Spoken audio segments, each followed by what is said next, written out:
kebajikan. Angin sepoi membawa angin, harus semerbak guna melatih. Budaya kami kaya dan asli, mari kenali dengan hati.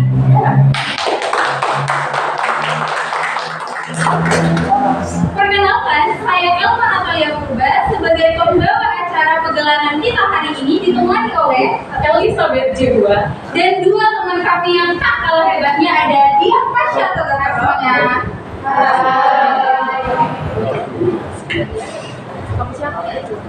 Dan yang di sampingnya ada Ernesti Vanessa lagi.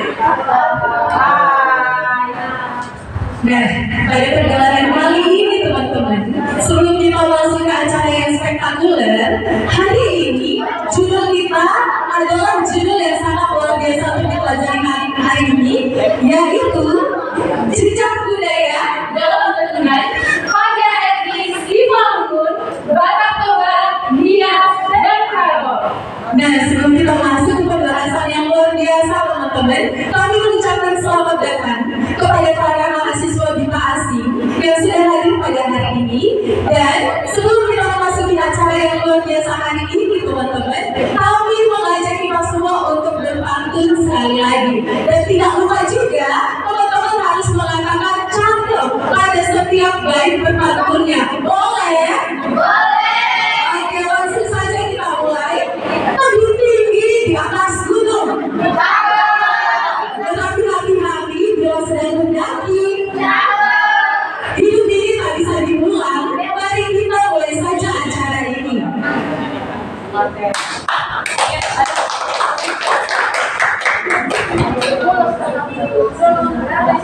Teman-teman, di sini saya ingin memberikan beberapa alasan mengapa sih kami memakai kain tentunan dari berbagai etnis seperti yang saya mengatakan Batak Toba dan yang dipakai oleh teman saya Waira, yaitu adat Nias, yang di sampingnya etnis Simalungun, dan yang terakhir yaitu Nias. Karena di sini kami ingin memperkenalkan khususnya kepada masyarakat mahasiswa BIPA dan juga teman-teman yang sudah hadir di sini, apa perbedaan antara kain tentunan di Sumatera Utara ini terkhusus dari empat etnis ini. Baik, tanpa berlama-lama kita mulai saja. Kita akan mulai acara kita yang luar biasa hari ini. Inilah dia tampilan spektakuler hari ini yang diawali dengan etnis Simalungun. Nah, kebetulan pada awal hari ini akan dibawakan oleh keluarga kita yang luar biasa, yaitu Kak Elma dengan etnis Simalungun. Ini dia tampilan Kak Elma. Beri tepuk tangan yang luar biasa kepada Elma.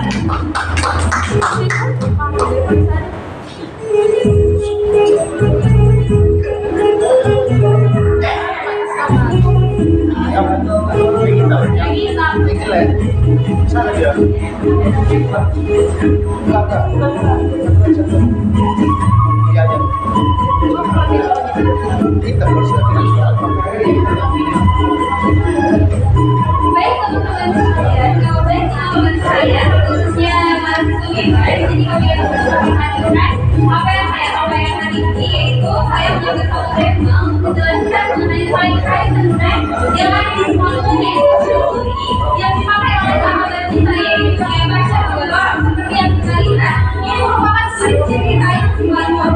Suri-suri ini adalah kain tentunan Simalungun yang disebut juga sebagai lion. Biasanya suri digunakan pada cara-cara adat yang asli dan disebut. Baik, masuk kepada sesi selanjutnya, yaitu makna simbolis kain suri-suri Simalungun.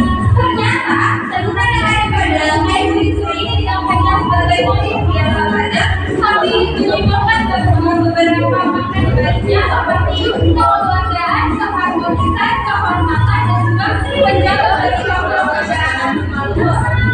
Di sini saya mau menjadi yang bisa masyarakat kita sekalian, simbol kehormatan dan kebanggaan yang kedua asal perlindungan dan keamanan, yang ketiga identitas budaya dan kebanggaan masyarakat Simalungun, yang artinya identitas masyarakat Simalungun adalah ketika masyarakat menggunakan suri-suri ini bisa kita kenal atau bisa kita ketahui bahwa itu adalah masyarakat Simalungun.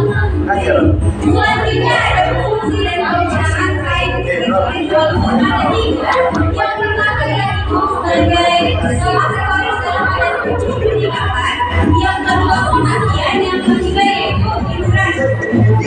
ketika pada pernikahan susuri ini dipakai oleh semua wanita dan juga laki-laki. Yang kedua yaitu papan si suri-suri ini digunakan pada upacara adat pematian. Suri-suri ini digunakan oleh seluruh masyarakat yang hadir pada acara tersebut dan digunakan juga oleh yang meninggal pada saat itu.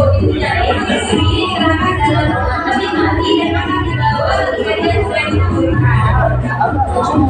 Selanjutnya yaitu mati dan nama untuk dikain yang sudah saya jelaskan tadi masuk pada makna di balik warna yang menarik. Nah, suri-suri teman-teman tidak hanya ada satu warna saja, tapi ada beberapa warna. Yang pertama yaitu warna merah seperti yang digunakan oleh pengantin ini. Yang kedua yaitu warna hitam. Yang ketiga yaitu warna putih dan yang keempat yaitu warna kuning. Di mana setiap warna itu memiliki fungsi yang berbeda. Seperti halnya kalau warna merah itu biasanya digunakan dalam upacara adat pernikahan. Kalau warna hitam itu biasanya menunjukkan kesajian dan digunakan pada acara adat kematian. Sedangkan kalau putih dan warna putih itu hampir memiliki fungsi yang sama, di mana ia digunakan pada acara yang berbagi bahagia seperti selanjutnya yaitu sebelum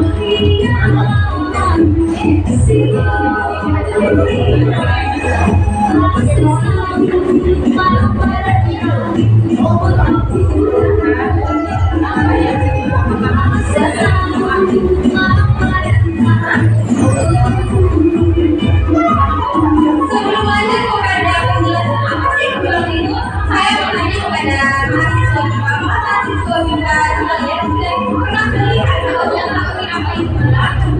Sudah kan? Nah, kalau tidak diketahui, saya tidak bisa menjelaskan. Kalau dipakai oleh mahasiswa masyarakat Simolo tersebut, dipakai dengan cara seperti ini, karena lebih tinggi daripada sebelah kiri, yang memiliki arti bahwa perempuan Simolo itu menjunjung tinggi martabat suaminya dan biasanya digunakan dengan posisi seperti ini pada upacara adat pernikahan. Nah, itulah dia bulan. Bulan ini juga memiliki 3 jenis, yaitu yang pertama bulan Sulape, yang kedua bulan Raken, dan yang ketiga bulan Mudija. Yang dimana bulan Sulape ini biasanya digunakan oleh orang tua, sementara bulan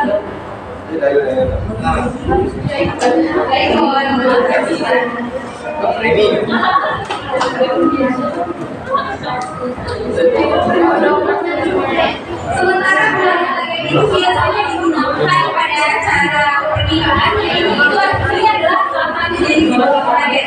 Selanjutnya yaitu bulan Mudija, pada bulan Mudija ini dipakai oleh orang tua yang menghadiri sebuah acara adat. Misal teman kita sedang melakukan prosesi pernikahan, jadi orang tua dan teman kita ini harus menggunakan bulan Mudija. Nah, selanjutnya yaitu memakai bulan yang benar. Ada beberapa cara menggunakan bulan yang benar, yaitu seperti jenisnya yang tadi. Bulan Sulape itu memakai sejajar bulan. Bulan Raken itu dipakai, kalau bulan Raken itu dipakai sedangkan tinggi, sementara bulan Mudija itu sejajar dua-duanya.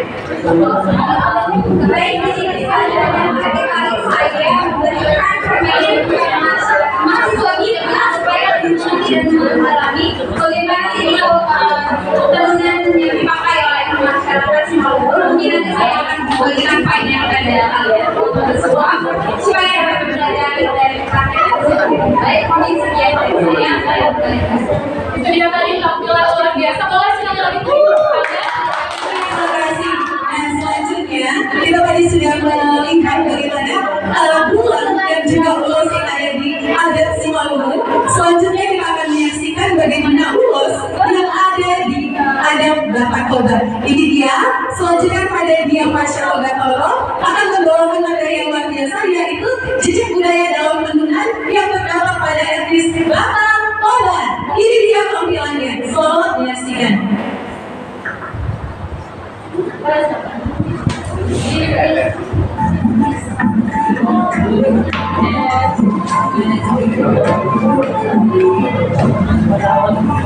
Di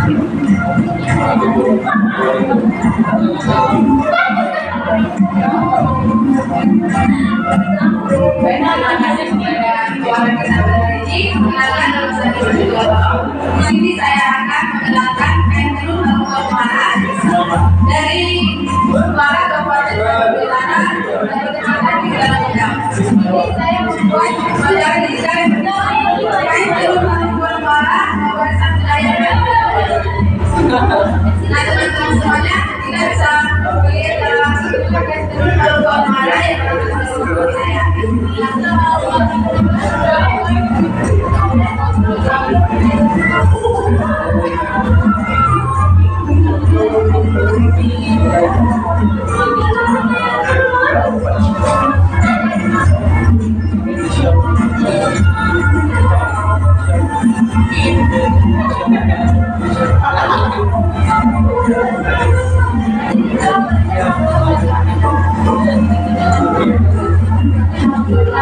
Kain tenun Karuban ini berasal dari Malang, Tapanuli Utara, dari Kecamatan Utara juga.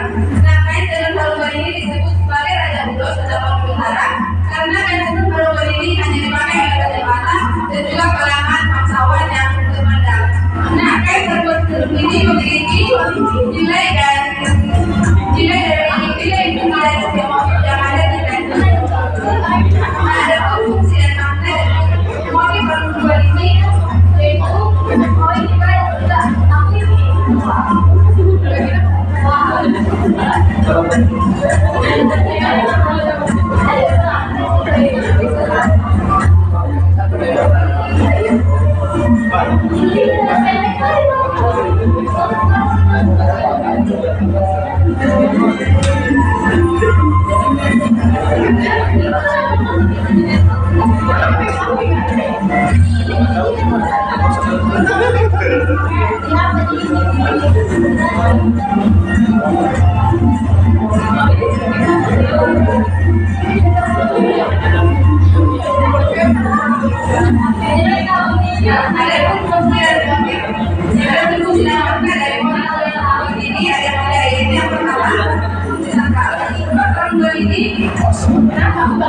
yang ada di belakang ada di kalangan kawan zaman dulu ini memiliki kekuatan karena pada saat zaman dahulu ini berartikan bahwa kita dilindungi dari orang jahat. Dan juga ada fungsi sosial yang digunakan pada zaman sehari-hari seperti digunakan sebagai selekan harus bagi wanita serta dijadikan sebagai keselamatan pada pertemuan putri. Jadi pentingnya ada fungsi ekonomis yang memiliki nilai ekonomis yang tinggi dan dijual sebagai kerajinan tangan yang sangat mudah. Nah, terus Karuban ini sebagai metode seperti bagi boga dan tidak hanya untuk penelitian yang dipandang, tapi juga banyak fungsi dan makna dari setiap motif yang ada dalam Karuban. Untuk yang sebenarnya digunakan dalam melindungi kain tenun Karuban ini menggunakan jenis benang 100. Adapun bahan yang digunakan dalam pembuatan kain tenun itu dari jenis bahan kayu. Nah, dalam proses penurunan kain tenun ini menghabiskan waktu sekitar 3 sampai 7 hari. Tetapi dalam proses pembuatan tenun dilakukan seperti pembentukan pola motif, pewarnaan, penyikatan, juga penyeludupan membutuhkan waktu sekitar 2 minggu jika kita menggunakan dari bahan alam. Adapun untuk tahap proses penenun yang pertama, yaitu pencucian benang. Benang yang berwarna kuning dicuci di air bersih sampai benang tersebut benar-benar bersih. Yang kedua, tahap kedua pewarnaan benang. Setelah proses pencucian benang selesai, kemudian benang tersebut dicelupkan ke dalam pewarna alami yang sudah dimasak dan ditunggu sampai mendidih. Setelah airnya mendidih, benang tersebut dikeluarkan kemudian dicuci sampai benar-benar bersih.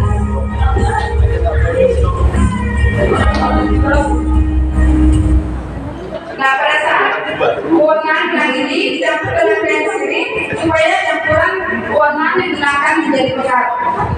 Nah, yang ketiga tahap pengikatan, di mana sebelum para pengrajin membuat ulos terlebih dahulu menggunakan benang yang standar yang belum berwarna yang berpikat dengan bahan pengikat. Nah, yang keempat pencerahan benang. Benang yang baru selesai diubah atau disok biasanya berwarna gelap sehingga perlu dicerahkan supaya warnanya berubah. Nah, biasanya dalam pencerahan benang ini digunakan menggunakan teknik menggunakan siri yang diratakan ke dalam benang tersebut supaya warnanya tidak cepat luntur. Nah, yang kelima yaitu penguntai. Penguntai benang yang tidak dibuat kemudian diuntai. Nah, sebelum diuntai benang tersebut digulung berbentuk bola menggunakan alat yang dinamakan dengan anian. Anian itu terdiri dari sepotong bola kayu yang biasanya ditambahkan tempat pendek sesuai ukuran bulan segini. Naik tahap benang, setelah benang menguntai selanjutnya benang itu siap untuk ditelur menjadikan sebagai lengkap dan juga sabuk. Naik tahap proses pembuatan sirat. Pembuatan sirat ini dibuat di rambu yang terdapat di selendang. Teman-teman bisa melihat inilah sirat yang dibuat di selendang kain tenun haruban. Nah, dalam pembuatan kain tenun haruban ini menggunakan pewarna alami dan juga pewarna kimia. Dan teman-teman semuanya bisa melihat gambar kain tenun yang sudah jadi. Ada beberapa gambar yang sudah saya tampilkan. Dan bukan hanya itu, kain tenun haruban ini juga dijadikan sebagai dress, baju dan juga dijadikan sebagai kegiatan untuk acara fashion show. Nah, adapun tujuan dari penggunaan kain tenun haruban ini yang dapat dijadikan berbagai bentuk, yaitu bertujuan agar kita menyukai dan juga dapat mengembangkan warisan budaya Batak Toba yang layak kita perkenalkan dan juga kita kembangkan. Baik, sekian yang bisa saya tampilkan, saya kembalikan kepada terima kasih. Nah, baik teman-teman, itu lagi kain tenun dari adat Batak Toba. Nah, sampai di sini kita akan masuk kepada kain tenun dari adat hias yang akan dipaparkan oleh Sarjana dan juga salah satu pewaris dari pegelaran hari ini yaitu Elizabeth Zedua.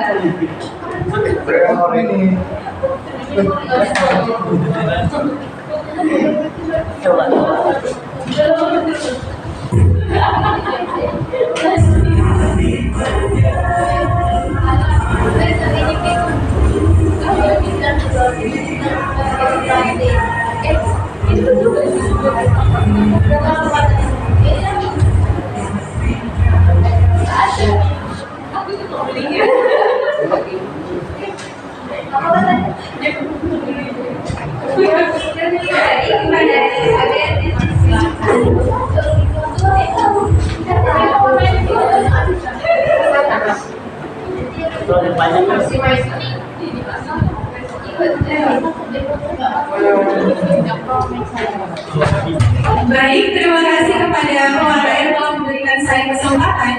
Selanjutnya saya akan menampilkan tentang pakaian adat dari Pulau Nias.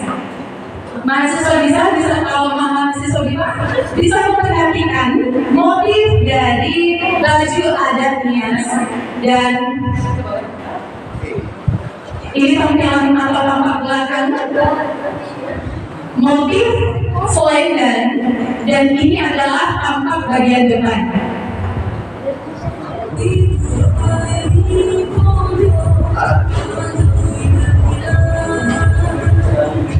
Oke. Seperti yang sudah Anda lihat sekalian, dalam sebelumnya saya meminta beberapa menit Untuk memperhatikan materi yang akan saya bawakan. Sudah tersedia di depan Anda motif-motif dari baju adat Nias. Nah, di sini pertama sekali yang tercolok adalah bagian warna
kesucian, dan juga keistimewaan. Jadi terdapat 3 warna ini yang sebenarnya sama atau terdapat di beberapa kabupaten lainnya.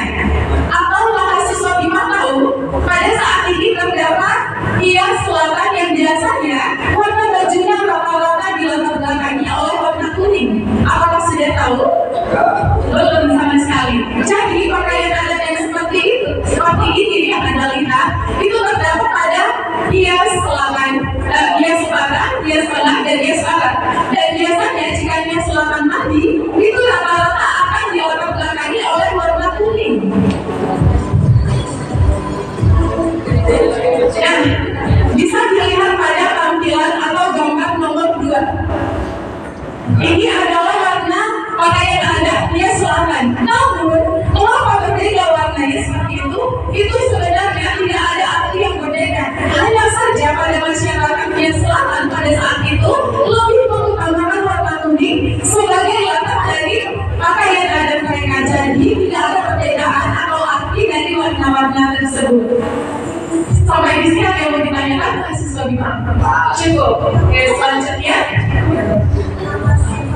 Nah, kita bisa lihat di sini beberapa aksesoris yang terdapat pada pakaian adat hias. Yang pertama sekali ini adalah anting besi atau darah.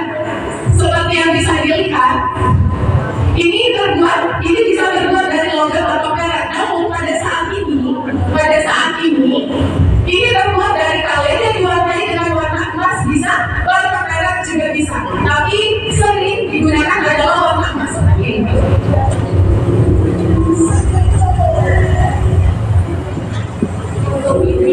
Nah, itu digunakan pada telinga. Ya. Terima kasih. Dan selanjutnya kita bisa lihat ada daun. Sama, bahannya terbuat dari bahan yang sama dengan anting, dengan hiasan kepala, dan dengan gelang ini. Jadi semuanya terbuat dari bahan yang sama, hanya diwarnai dengan warna emas. Nah, sudah diketahui tadi bahwa warna emas itu melambangkan keberanian, seperti itu. Nah, jika laki-laki para mahasiswa BIPA, ini terdapat pada pakaian adat perempuan. Jika pada laki-laki seperti yang bisa kita lihat, ini dipakai atau digunakan rompi. Jadi jika masyarakat atau laki-laki hias, itu yang digunakan hanya rompinya saja. Saya akan menampilkan video sebentar.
Bisa kita lihat motif-motif yang terdapat pada pakaian adat hias itu sendiri. Ini yang terdapat pada pakaian adat hias, dan yang tadi adalah pakaian adat yang terdapat pada laki-laki hias.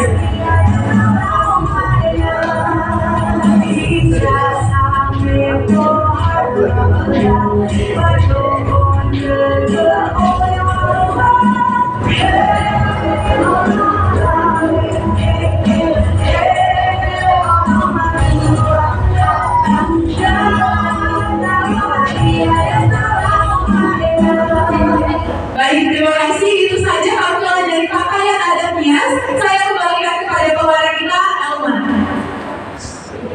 Baik, teman-teman dari mahasiswa BIPA, itulah dia tampilan dari adat hias seperti yang sudah dijelaskan oleh salah satu dari Sander. Dari apa sih arti di balik warna-warna tersebut, apa saja aksesoris aksesorisnya dan lain sebagainya.